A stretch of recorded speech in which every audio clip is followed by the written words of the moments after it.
La nuit porte conseil, l'école porte l'avenir, le travail porte de l'argent, et la femme, elle porte quoi?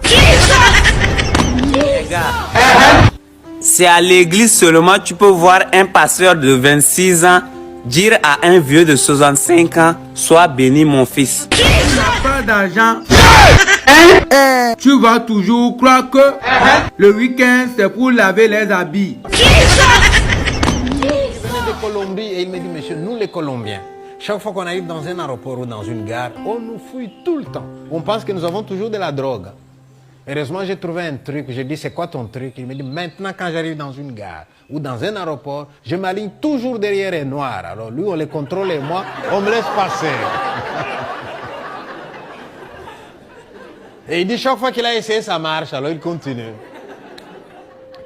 Je suis donc allé dans cette file-là. Et vous savez les questions qu'on nous pose dans l'autre file. Monsieur, d'où venez-vous? Qu'est-ce que vous venez faire ici? Quand est-ce que vous rentrez chez vous? N'oubliez pas de rentrer. J'ai dit, ouais, bravo les Belges, comme accueil, vous êtes des champions, hein?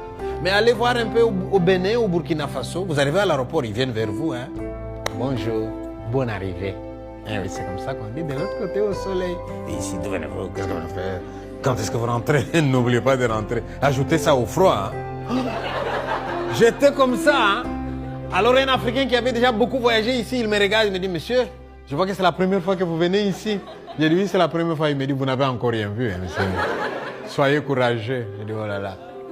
Alors j'ai téléphoné à un compatriote qui habite ici depuis un bon bout de temps. Il vient m'accueillir quand même à l'aéroport.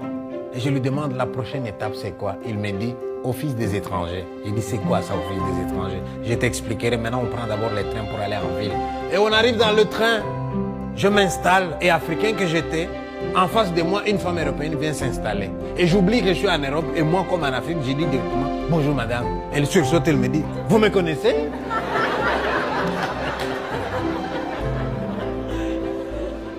Parce qu'en Belgique, pour dire bonjour à quelqu'un, il faut les connaître. Et moi qui viens d'Afrique, j'ai dit, mais comment vous connaître si je ne commence pas par vous dire bonjour? Comment savoir si un gars est un escroc? Pour savoir si un homme est un escroc ou un malhonnête, c'est simple. Il suffit juste de demander sa nationalité. Si c'est un Sénégalais, c'est que c'est quelqu'un de bien. Si c'est un Guinéen, c'est que c'est quelqu'un de bien. Si c'est un Malien, c'est que c'est quelqu'un de bien. Si c'est un Congolais, il faut douter. Parce que Congolais est un malhonnête, mais petit seulement. Donc c'est pas grave. Mais faites attention. Faites très attention. S'il te dit qu'il est ivoirien, ou bien camerounais, ça c'est une alerte au danger. Les Ivoiriens et les Camerounais sont les enfants du diable. Les Ivoiriens sont des malhonnêtes pros, et les Camerounais sont des malhonnêtes Les pro-max. femmes, vous nous appelez bébé et vous nous demandez de l'argent, pourquoi? Est-ce que les bébés ont de l'argent?